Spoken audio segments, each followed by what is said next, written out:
Just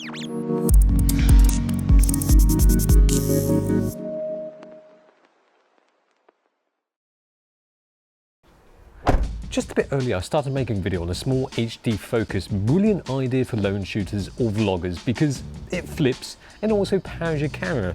Great for Sony shooters, but there's a slight problem with wiring. It plugged in okay, but when I pulled it out, well, not all of it was completely pulled out of the camera. It's all good though, I have plenty of cable options.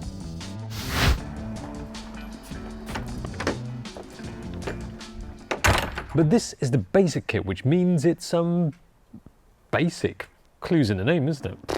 Now, what it means, it comes with basic wiring. It comes with full HDMI to micro HDMI, but for the Sony you need micro to micro, hence why they have a Sony kit. But surely you can add your own HDMI cable, right? No, and here's why. That tiny cavity, that's where the cable's supposed to go. See, that's where you slot the HDMI cable in. Even the small HDMI cable just about slots in. You could say it's a snug fit, or a non-fit with other cables. With other HDMI cables, it simply doesn't fit, so you might as well just forget about it and buy the small HD one, right? No, because I have a hack.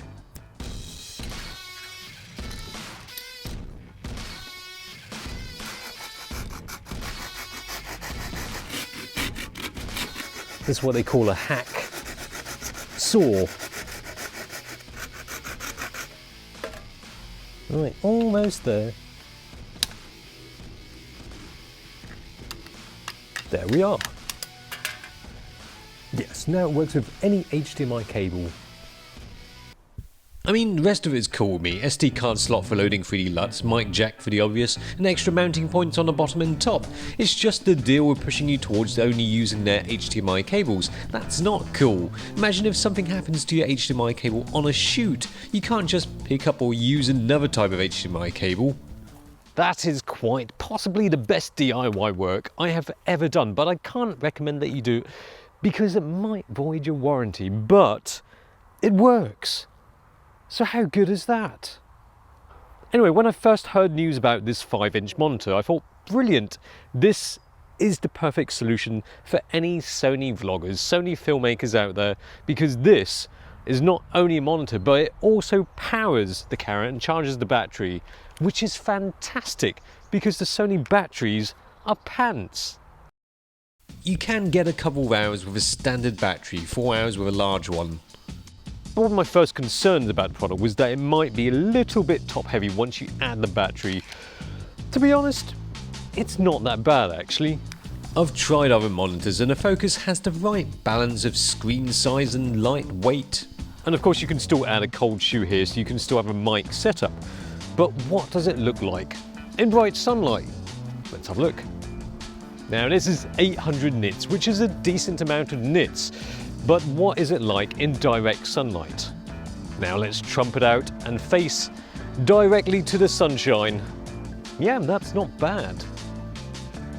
Yeah, that's perfectly viewable. In terms of ease of use, second to none. There's only one button on the body, on and off button. Startup time is quick enough, a couple of seconds or about 5 seconds before you can actually do anything. Everything else, use the touchscreen, and it's intuitive and it works really well. The touch interface is slick, which makes accessing settings a breeze, and you can have different profiles to flick through that you can add zebra, peaking, histograms and other bits onto. You don't need to be a proper geek to get around the settings and things like that.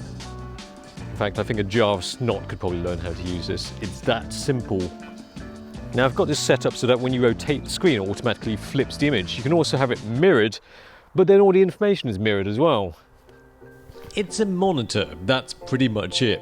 But despite the thing with the cable, I really like the SmallHD FOCUS. It's all about that form factor, as well as the neat way it provides power to the camera, especially useful for Sony cameras. It's a perfect pairing for my a6500, but if you are a Sony user, remember to get that Sony bundle, not just the basic kit.